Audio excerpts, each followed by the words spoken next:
Hi hello welcome to our channel. నేను మీశ్రీ. ఈరోజు మనం చెప్పుకోబోయే కథ నీకై తపించే నేను. కథలోకి వెళ్లే ముందు మన స్టోరీని లైక్ చేసి అలాగే హైప్ కూడా చేయడం మర్చిపోకండి ఫ్రెండ్స్. ఇక చూద్దాం.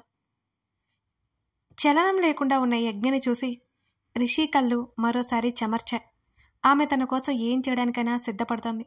ఆ విషయం తెలిసినా ఇప్పుడే నిజమని నిరూపించింది. ఎంతటి ప్రేమని ఎలా దాచుకుంది తనేమైపోయినా పర్లేదనుకుంది. కేవలం అతని కోసం కాదా ఇదంతా?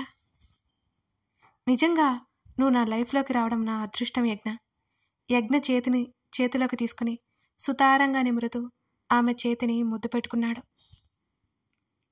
ఆమెనే చూస్తూ కూర్చున్నాడు. కాస్త తల బరువుగా అనిపించిన మెల్లిగా కళ్ళు తెరిచి లేచి కూర్చుంది యజ్ఞ. చుట్టూ చూసింది. చైర్లో వెనక్కి వాలి కళ్ళు మూసుకుని ఉన్నాడు రిషి. రిషి, ఆమె మెల్లిగా పిలిచింది. కళ్ళు తెరిచాక యజ్ఞ స్పృహలోకి వచ్చింది అని అర్థమై వెంటనే ఆమె దగ్గరగా వెళ్ళి ఎలా ఉంది ఇప్పుడు అని ఆతృతగా అడిగాడు. బావున్నట్టు తల ఊపి మనం ఇక్కడికి ఎందుకు వచ్చాం అని అడిగింది యజ్ఞ. నీకు హెల్త్ బాగాలేదు కదా, కళ్ళు తిరిగి పడిపోయావు అని అన్నాడు ఆమె చేతిని పట్టుకుని. డాక్టర్ ఏం చెప్పారు? ఆమె గొంతు భయంతో వణికింది. ఇప్పటికి కూడా ఆమె చెప్పాలి అనుకోవట్లేదని అతనికి అర్థమైంది. వీక్గా ఉన్నారు, రెస్ట్ తీసుకోవాలి, 1-2 రోజులు కాదు నెలలు అని రిషి చెప్పాడు. డాక్టర్ ఏమీ చెప్పలేదని అర్థమై ఊపిరి పీల్చుకుని అదే అన్నారా కన్ఫర్మ్ చేసుకోవడానికి అన్నట్టుగా మరోసారి అడిగింది యజ్ఞ. అవును ఆమె కళ్ళల్లోకి చూస్తూ అన్నాడు. డాక్టర్ మరోసారి చెక్ చేసి ఇంటికెళ్ళొచ్చు అని చెప్పింది. అక్కడ ఫార్మాలిటీస్ పూర్తి చేసుకుని మెల్లిగా యజ్ఞని నడిపించుకుని బయటకు తీసుకొచ్చాడు. అప్పుడు ఎలా ఉంది యజ్ఞ? ఎదురొచ్చాడు వర్షిత్. చిన్నగా నవ్వి తల ఊపింది. కార్ కీస్ రిషి చేతికిచ్చి బైక్ తీసుకుని వెళ్ళిపోయాడు వర్షిత్. కార్ ఎవరిది? లోపల కూర్చుంటూ అడిగింది. మనదే, సీట్ బెల్ట్ పెట్టాడు. ప్రయాణం మొదలైంది ఇద్దరిది. ఇటెక్కడికి అని అడిగింది. ఆఫీసు క్వార్టర్స్ వైపు కాకుండా మరో కారులో వెళ్లడంతో మన ఇంటికి అన్నాడు రోడ్డు వైపు చూస్తూ.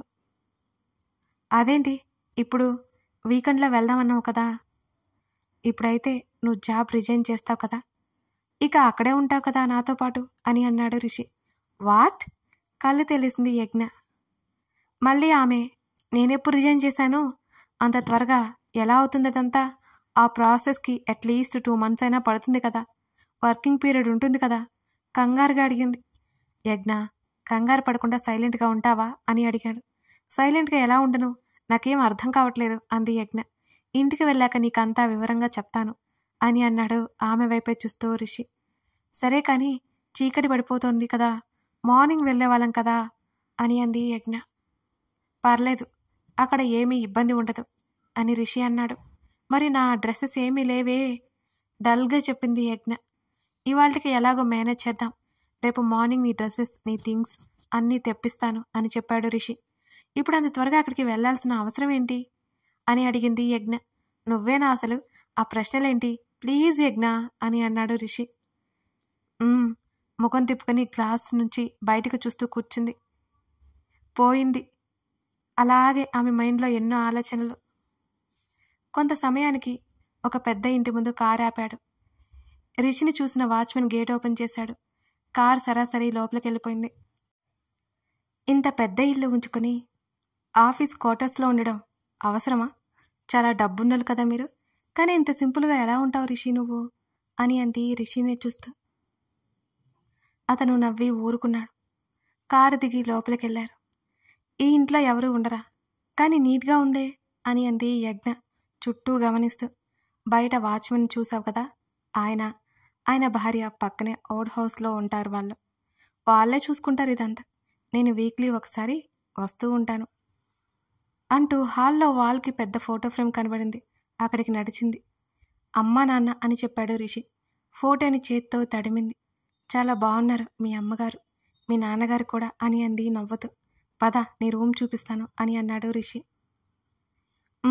కానీ ఇంత పెద్ద ఇంట్లో నేను ఒక్కదాన్ని ఉండలేను అని అంది రిషిని చూస్తూ. నేనున్నాను కదా అని అన్నాడు. నువ్వు ఎక్కడో నీ రూమ్లో ఉంటే అని అంది అమాయకంగా. ఆమె ఆంతర్యం ఏమిటో అతనికి అర్థమై నవ్వుకొని సరేరా ఆమె చేతిని పట్టుకుని మెట్ల మీదుగా నడిచి ఒక గదికి తీసుకెళ్లాడు. ఈ రూమ్ ఓకేనా అని అడిగాడు యజ్ఞని చూస్తూ. రూమ్ అంతా కలియ చూసింది. వాల్కి ఒకవైపు చాలా ఫోటో ఫ్రేమ్స్ ఉన్నాయి. అవన్నీ రిషివి. చిన్నప్పటి నుంచి ఇప్పటి వరకు ఫొటోస్ అన్నీ అక్కడే ఉన్నాయి. వాటిని కాసేపు అలా చూసి నవ్వుకుని ఈ రూమ్ నచ్చింది నాకు అని అంది. రెస్ట్ తీసుకో అని అన్నాడు రిషి. ఇప్పటి వరకు అదేగా చేసింది, నాకు ఆకలి వేస్తుంది అంది. డిన్నర్ చేద్దాం పదా. ఆమెని డైనింగ్ టేబుల్ దగ్గరికి తీసుకువెళ్ళాడు రిషి. ఒక ఆవిడ అన్నీ సిద్ధం చేసింది. మేము వడ్డించుకుంటాం, మీరెళ్ళండి పర్లేదు అని అన్నాడు రిషి. ఆవిడ తల ఊపి వెళ్ళిపోయింది. అదేంటి, నన్ను పరిచయం చేయవా అని అడిగింది యజ్ఞ. అవన్నీ త్వరలో చేస్తాలే అని రిషి చెప్పాడు. వంట పాత్రల మీద మూతలు తెరిచింది. అవి చూడగానే యజ్ఞ ముఖం అదోలా పెట్టింది.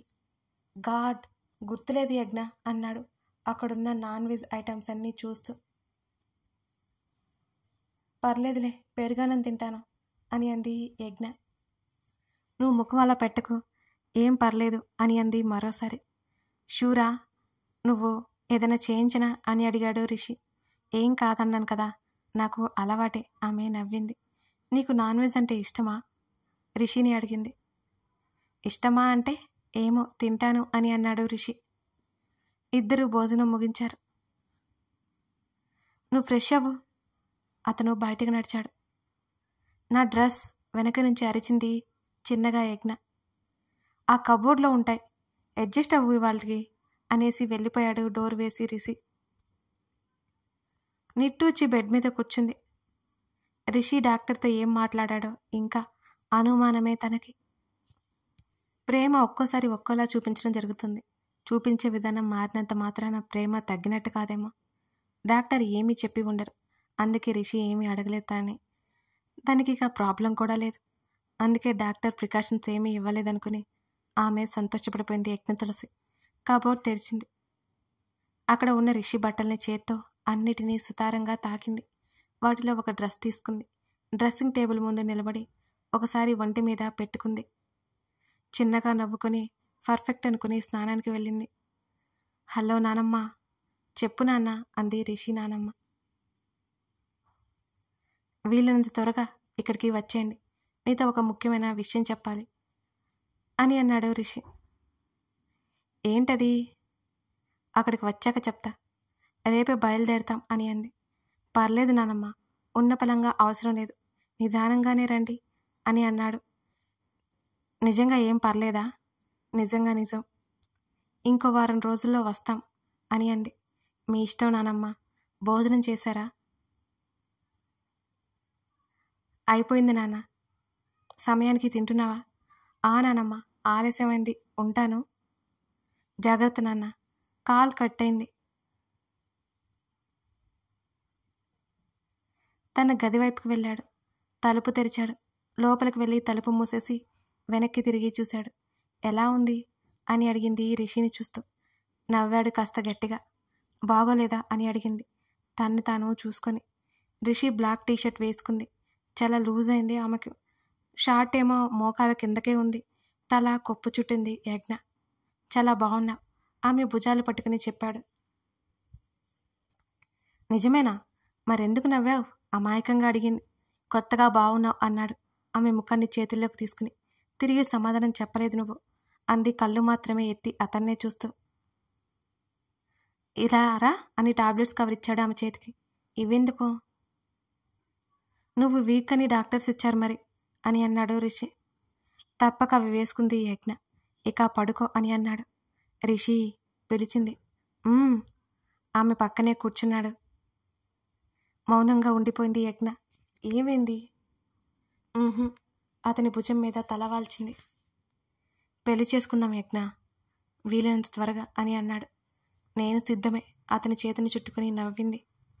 ఇక పడుకో, నువ్వు ఎక్కువ సమయం నిద్రపోవాలి సరేనా అని అన్నాడు అతను. మరి నువ్వు? లేచి ముందుకు నడుస్తున్న అతన్ని చూసింది. నేను కూడా నిద్ర పట్టట్లేదు, బాల్కనీలోకి అని అన్నాడు. నేను వస్తాను అంది యజ్ఞ. వెనక్కి తిరిగి ఆమె ముందు మోకాళ్ళ మీద కూర్చొని, యజ్ఞ యజ్ఞ నువ్వు చాలా వీక్గా ఉన్నావు, రెస్ట్ తీసుకో, ఇదేగా నువ్వు చెప్పేది. కళ్ళెగరేసి అతని చెంప మీద చేయి వేసి నిమిరింది. అతను చెప్పబోయేసరికే నవ్వాడు చిన్నగా.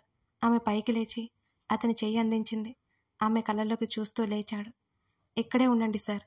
రిషిని బెడ్ మీదకి తోసి అవతల వైపుకి వెళ్ళి పడుకుంది. ఈ మధ్య మారిపోయావు తెలుసా? అటువైపుకు తిరిగి ఉన్న ఆమెని చూస్తూ అన్నాడు రిషి. మారింది తమరే కదా? అతని వైపుకు తిరిగింది యజ్ఞ. మార్చింది తమరే కదా? నా మీదకు తోసేస్తున్నావు. తల కింద చేతులు పెట్టుకుని వెల్లెలకలా పడుకున్నాడు. అతని చూపు ఆమె పాదాల మీద పడింది. కొంత సమయం అలా చూస్తుండిపోయాడు. నిజమే చెప్తున్నాను. అతని ముఖాన్ని చూసింది. ఒప్పుకున్నాను. ఆమె తల వైపు తల తిప్పాడు. నిజమే కాబట్టి ఒప్పుకున్నాం. ఏం కాదా? అతని జుట్టు చెరిపింది. ఆమె చేతిని తన చేతుల్లోకి తీసుకుని తన చెంపకి ఆనించుకుని, సరే మేడంజీ అని నవ్వాడు. నీ నవ్వు బాగుంటుంది. విష్ణుమూర్తి ఫోజ్ పెట్టి అతన్నే అబ్బురంగా చూస్తూ చెప్పింది యజ్ఞ. ఆమెనే చూస్తుండిపోయాడు అతను. ఏంటి అన్నట్టుగా కళ్ళెగరేసింది యజ్ఞ. చేతులు చాపాడు రిషి. అతని ఛాతీ మీద తల పెట్టుకుని కళ్ళు మూసుకుంది. ఆమె చుట్టూ చేతులు వేసి ఆమె తలకి చెబుక మానించి కళ్ళు మూసుకున్నాడు రిషినందన్.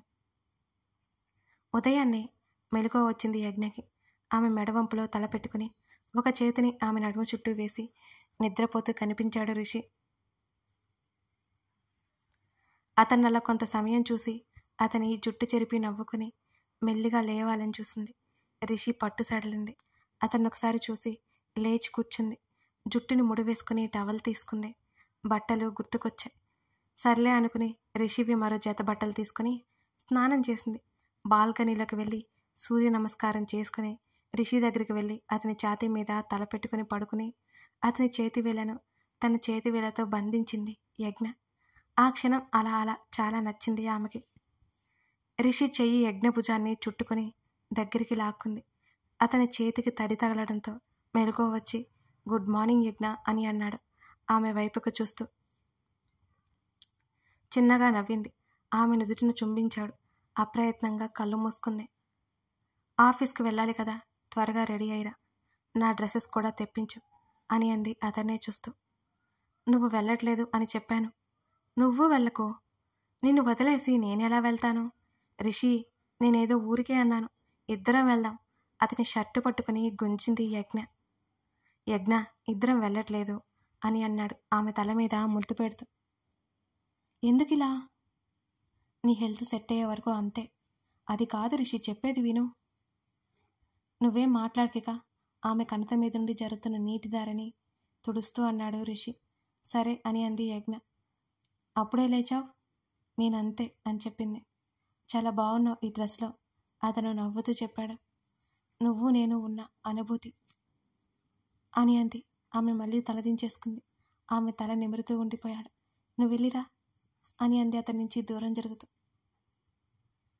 చిన్నగా నవ్వి లేచి వాష్రూమ్ వైపుకి వెళ్ళాడు. ఆ బట్టలతో హాల్లోకి వెళ్ళాలి అంటే ఏదోలా అనిపించింది. బాల్కనీలోకి వెళ్ళి తలుపు తట్టిన శబ్దం. వెళ్ళి డోర్ ఓపెన్ చేసింది. ఎదురుగా వంట మనిషి కాఫీ కప్స్ అండ్ మగ్తో దర్శనమిచ్చింది. నవ్వుతూ అవి తీసుకుంది. ఆవిడ యజ్ఞని చూసి ముసిముసిగా నవ్వుకొని అక్కడి నుంచి వెళ్ళిపోయింది. తను ఒకసారి చూసుకుని నవ్వడంలో తప్పులేదులే అనుకుని డోర్ క్లోజ్ చేసి బెడ్ మీద కూర్చుంది. రిషి వచ్చాడు. స్నానం చేసి చొరవగా రిషి చేతిలో టవల్ లాక్కుని బెడ్ మీద కూర్చొని అతని తల తుడవసాగింది. బెడ్ మీద ఉన్న అతని చేతులు తన చుట్టూ వేసుకొని, నేను నీ హక్కు రిషి అని అంది యజ్ఞ. ఐనో అంటూ ఆమె చుట్టూ చేతులు బిగించాడు రిషి. మళ్ళీ అతనే, యునో యజ్ఞ, నీ పనుల్లో మా అమ్మ గుర్తుకొస్తోంది అని అన్నాడు ఆమె నడుము దగ్గర ముఖం దాచుకుని.